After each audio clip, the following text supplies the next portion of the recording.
Tonight, when your phone finally goes quiet, your mind will still look for danger. Not because your life is falling apart.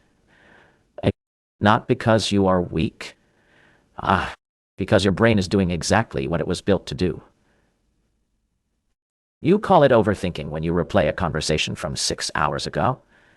Not until list or one sequel. You call it anxiety when your stomach tightens before an email reply appears. You call it self-sabotage when you delay rest, even after a long day. But your brain does not call it any of that. Your brain calls it survival. Deep inside you, an ancient system is still running predictions in a world that changed faster than biology ever could. For almost all of human history, safety was temporary. Food could disappear. Weather could turn violent. Wild shine, see. A strange noise at night might be nothing, or it might kill you. If your ancestors had to choose between being too calm and being too alert, evolution rewarded alert. False alarms were annoying.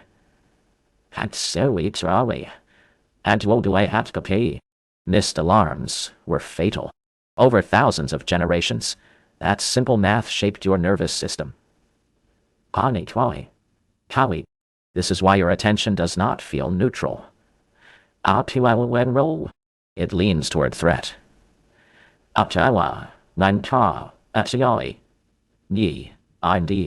In 2001, psychologist Roy Baumeister and his colleagues published the famous review, Bad is Stronger Than Good. Across relationships, memory, and decision-making, negative events had more psychological impact than positive ones of similar intensity. One insult can outweigh 5 compliments. One bad review can erase the feeling of 10 good ones. One scary headline can stick for days, while ordinary peace disappears in minutes. You do not experience this because you are dramatic. You experience it because your brain was tuned to prioritize costly information. Now place that ancient tuning in modern life. Most of your threats today are abstract, social, and continuous. A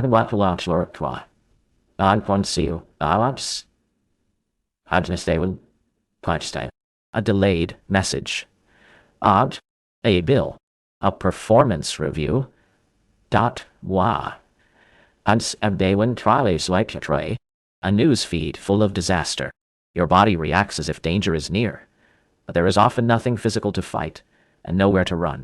So the stress response starts, but completion never arrives. Your system remains partially activated. Neuroscientist and primatologist Robert Sapolsky explains this mismatch clearly. A zebra's stress response spikes when chased by a lion, then drops when the chase ends.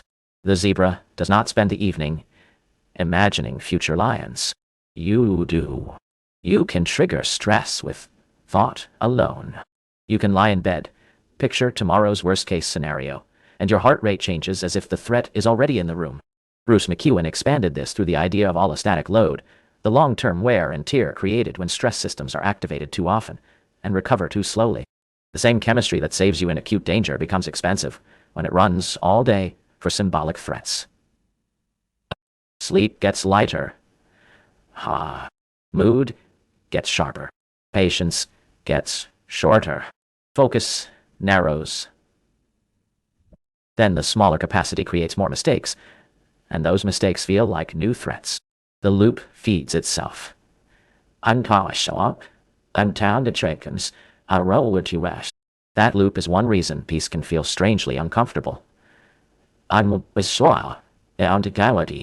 You finally get a quiet evening, and instead of relief, your mind asks, what am I forgetting? What could go wrong next? Why am I not doing more? You interpret this as personal failure. But from your brain's perspective, calm can look like reduced surveillance. In unstable environments, reduced surveillance was risky. So your system keeps scanning. The modern world amplifies this old bias. Digital platforms reward attention and nothing captures attention like potential danger or social comparison. Uncertain rewards keep you checking again and again. Behavioral research going back to B.F. Skinner showed that variable reinforcement schedules are especially powerful at shaping repeated behavior. You do not know when the next meaningful message, like, or update will arrive, so your brain keeps pulling the lever. Each check is small. Now, in our way, the cumulative load is not. Social threat matters even more than you think. For ancestral humans, exclusion from the group could mean death. So your brain evolved to monitor status, belonging, and reputation with extreme sensitivity. A short reply can feel like rejection. A neutral face can feel like disapproval. Silence can feel like danger.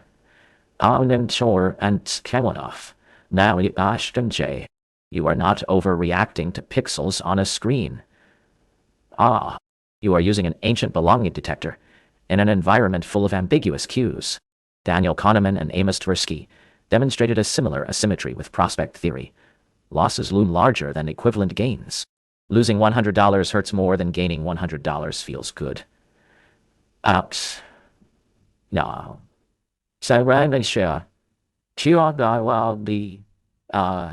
That is not irrational in evolutionary terms. Loss can destabilize survival quickly.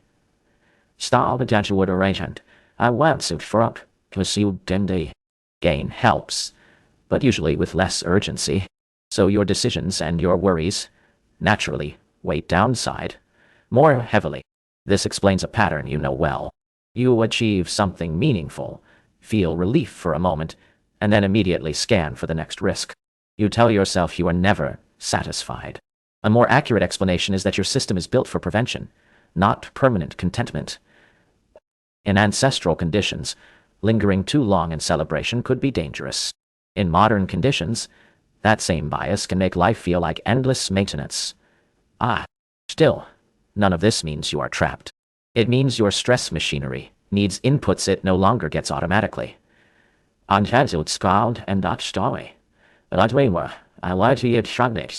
Your body expects cycles: activation, action, completion, recovery. Modern life often gives you activation without completion and stimulation without recovery. If you want your nervous system to trust peace, you need to provide completion signals on purpose. Completion can be simple and concrete. Finish one avoided task instead of carrying 10 vague worries. Convert a fear into a written plan with one next step. Move your body until your breath changes, then slow down so your system feels the downshift. End your workday with a clear shutdown ritual instead of collapsing into endless, partial attention. These actions are not productivity tricks.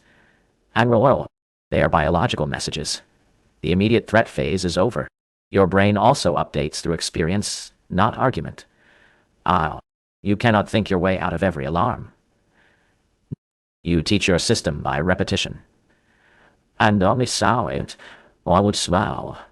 I can feel uncertainty and remain safe. I can tolerate social discomfort and recover. I can rest without losing control. Each time this happens, prediction changes slightly. The alarm may still fire, but with less intensity and less duration. This is where positive states matter more than culture admits. Psychologist Barbara Fredrickson's broaden and build theory suggests that positive emotions do not just feel pleasant. They broaden attention and help build long-term psychological and social resources. Calm, connection, curiosity, and gratitude are not soft extras. They are adaptive states that improve resilience. But because threat signals are louder, positive moments often pass without being encoded deeply. You have to let them land on purpose. Hold a good moment for 20 extra seconds before rushing ahead. Name one thing that went right and why it mattered. Let your body feel safety in the present, rather than treating safety as merely the absence of disaster. These are small acts, but repeated small acts can rebalance a brain trained to overdetect danger. You may ask, if this system is so intelligent, why does it feel like it betrays me? The answer is uncomfortable and freeing. Unadvised solix untuatory and freeing. It is not betraying you. It is overprotecting you with old rules in a new environment. Garantil wish, net puar, bizot restness. Like a smoke detector calibrated for a forest hut, now living in a modern kitchen. It responds to signals that are no longer always life-threatening. The detector is not broken. The context changed. When you see this, shame starts to loosen. Instead of asking, what is wrong with me? You can ask, what is my nervous system trying to protect right now? That question creates options. Procrastination may be protection from evaluation. Perfectionism may be protection from social pain. Numbing may be protection from overwhelm.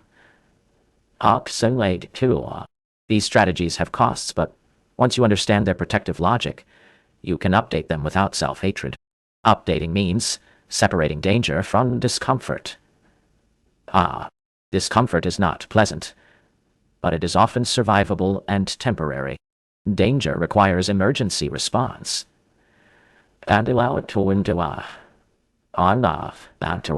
Discomfort requires skillful tolerance. The more often you practice that distinction, the less often your brain needs to declare crisis for ordinary uncertainty. Some days your system will still flood with alarm. That does not erase progress.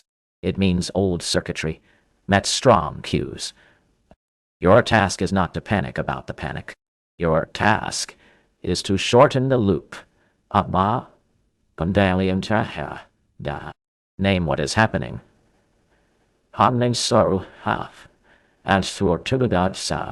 Ground your body in the present. Choose one concrete next action. Reconnect with someone safe. Return to rhythm.